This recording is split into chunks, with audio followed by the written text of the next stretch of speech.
Me diz aí, como você faz para cuidar de você mesmo? Sobre isso que a gente vai falar, sobre o cuidado de nós mesmos.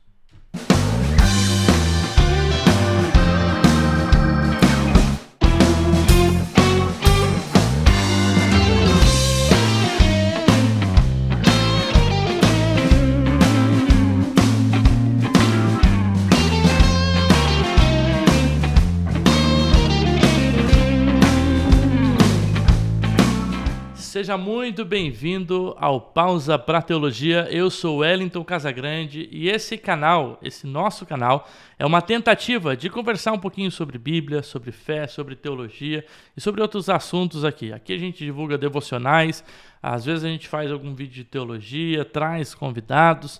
Então, se você quiser ser parte desse canal, é só se inscrever no nosso canal, ativar aí as notificações, clicar no sininho para que a gente possa, sempre que lançar novos vídeos, você também ser partícipe ou participar aí desse vídeo, né? Diz lá em Jó 7,17, que é o homem para que tanto o Senhor o estime e para que o Senhor cuide dele. Hoje a gente vai falar um pouquinho sobre isso, sobre o cuidado de Deus, primeiramente para com a gente, mas também o cuidado que a gente tem que ter com outras pessoas. Conta-se aí uma história de uma certa ocasião onde a mãe e a sua pequena filha, de apenas 4 anos, se preparavam para dormir. E a criança, ela tinha medo de escuro. A mãe também estava amedrontada, porque nesse dia estava sozinha com essa criança. E quando então a luz se apaga, a mãe colocando a filha para dormir, a filha nota que existe na sua janela um reflexo da lua. Então ela vira para a mãe e pergunta: mãe, essa lua ou essa luz que vem da lua é da luz do próprio Deus, né? A luz que vem da lua? E a mãe então responde que sim. A próxima pergunta então da filha para a mãe é a seguinte: Deus, então ele acende a sua luz e ele vai dormir? A mãe, espantada com aquela pergunta, aquelas perguntas que as crianças fazem, que muitas vezes a gente nem sequer sabe responder, né? A mãe olha para a filha e diz: não, minha filha, não, Deus, ele nunca vai dormir, Deus não dormita, Deus ele continua sempre acordado. Quando a criança ela ouve isso, apesar da sua simplicidade, da sua fé, de certa forma ingênua, ela traz o conforto para aquela mãe que se encontra temerosa. E diz assim: então, mãe, já que Deus ele nunca dorme, já que Deus está acordado, não há sentido da gente ficar acordado, porque Deus está cuidando da gente.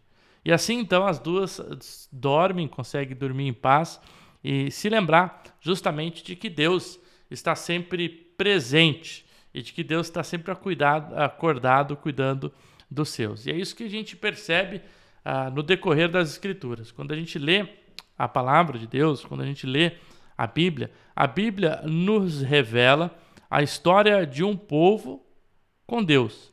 E um Deus que sempre cuida do seu povo. Algumas pessoas gostam de deixar a sua Bíblia aberta ali em Salmos 91, né? Aquele que habita no esconderijo do Altíssimo, a sombra do Onipotente, descansará. Então ali a gente vê o cuidado de Deus para com o salmista, para com o povo, mas esse cuidado ele se desvela na Escritura como um todo, desde a história da criação, no Êxodo, na história ali dos reinados, na história do próprio exílio, né? No próprio exílio, Deus cuidando ali do seu povo, e Deus nos chama para sermos essas pessoas que realmente cuida uma das outras, né? Colossenses 3,13, por exemplo, diz que a gente tem que suportar um ao outro em amor. E suportar aqui não é suportar de aguentar, mas de realmente dar suporte um ao outro.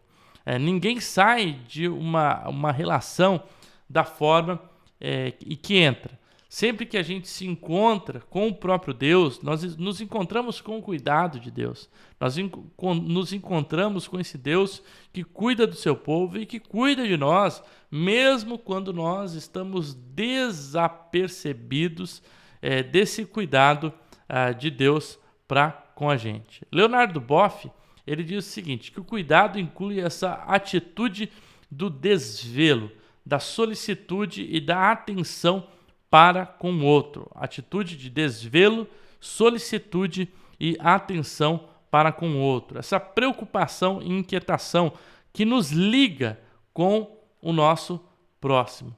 Cuidado, nada mais é do que o ato de se importar, o ato de realmente tomar o que é do outro para si mesmo. Cuidar não só de questões físicas, como, por exemplo, a gente tem alguém adoecido na família, então a gente cuida fisicamente daquela pessoa, a gente pega aquela doença daquela pessoa, né, e faz todos os preparativos necessários para que aquela pessoa seja cuidada.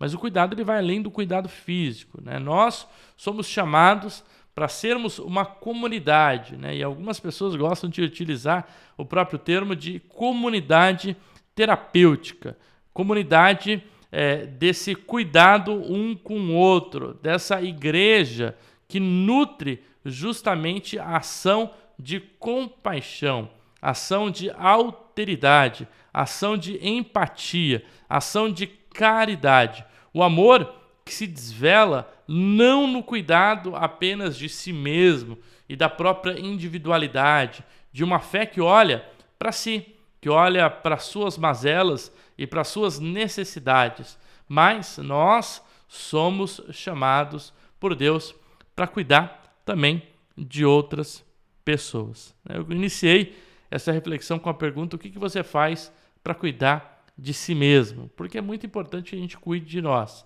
mas também é necessário que nós cuidamos do outro, que Deus nos responsabiliza, né? Como Deus é um Deus que cuida, Ele também nos chama para cuidar uns dos outros, né? Que Deus possa nos dar, então, esse espírito de cuidado um pelos outros. Deus te abençoe